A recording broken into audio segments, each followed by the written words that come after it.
Sara bisedojmë me ta, na thonë po mire keni duhet me botë për çatë sipërfaqe të vitit kalu për me marrë subvencione. Na si Federatë Sindikale e Bujqëve, kërkesat e prodhuesve të qumshtit edhe fermerëve të tjerë e shohëm të arsyeshme, por kësaj radhe mendoj se e kanë adresën e gabuar. Ata kanë protestuar para Ministrisë Bujqësisë për problemin që u shkaktua me përpunuesit e qumshtit me kompaninë e Vita, që e kanë pas një kontrollim pej AU-vit, në bazë të informacione, në bazë gjitha intensave të ndryshme, kanë dyshuar se ata ka diçka keqpërdorime në prodhimtarinë e qumshtit. Dhe kanë intervenu. Neve pasi që u bo mediatika e problemi, gjithsesi u problematizua intervenimi i AU-vit në kompaninë Vita, neve shkum në ministri gjithsesi kërkuam te ministri me u takua edhe me u sqarua çka është problemi. Ministri na dha gjitha informacionet, dhe AU-vi ka pas informacione se ka në prodhimtari ka defekte aty. Mirë po, ai problemi kryesor për ministrin ishte furnizimi me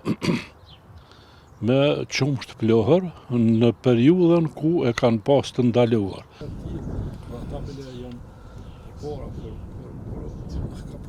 Kjo periudha e hiperproduksionit, do thot periudha e hiperprodhimtarisë qumshtit është dikon pe gjysmës majit edhe deri ka gjysmë e korrikut. Dhe ka qenë një marrëveshje apo një urdhër i institucioneve që në këtë periudhë mos me grumbullu, mos me marrë qumsht plohër, sepse ajo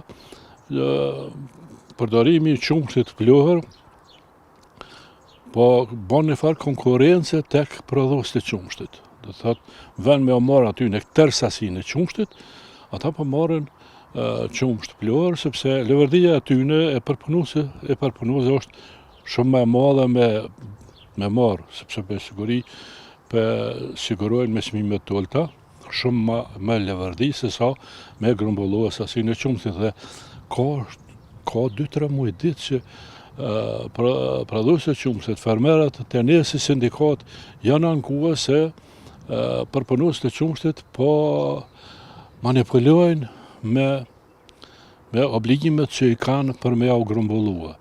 Shpesh herë nuk ja marrin tërë sasinë e qumshtit dhe shpesh herë ndikojnë gjithsesi u akuzojnë, ja ulin çmimet, krejt varësisht për lëvërdisë tyne.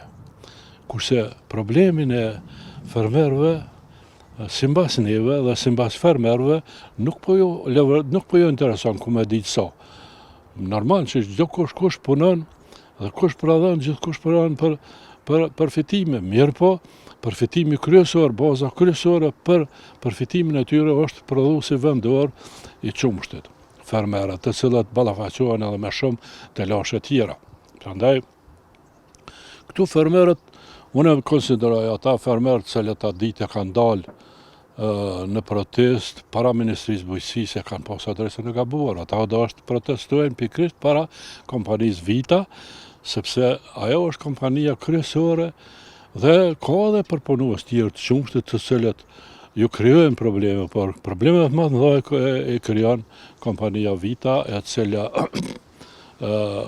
ju shkon në dom fermerëve. Ata do është atje me shkua. Ose fundit para AU-vit, nëse AU-vi ka pas faj, po AU-vi është institucion i joni që ka drejt çdo kompani me kontrollua, çdo ndërmarrje, se AU-vi është i formuar për me mbrojt prodhimtarinë, gjithsesi ushqimin për konsumator. Dhe ajo ka qenë një hap i cili nuk ka drejt kërkush me reagua edhe me kundërshtua hapat e tillë, sepse çdo kompani është e regjistruar pranë institucioneve përkatëse të shtetit, e cila i ka pranuar rregullat, ligjet të cilat mundet me veprua dhe me këtë rast konsideroj se kompania ka manipulu me fermer dhe unë i ftoj fermerët që ata të kenë durim, sepse është dashur me prit rezultatin e analizave dhe intervenimit me po se çka ka aty, me çka ballafaqohet ajo kompani dhe ku është shkaku që ata po krijojnë probleme me rastin e grumbullimit të qumshtit.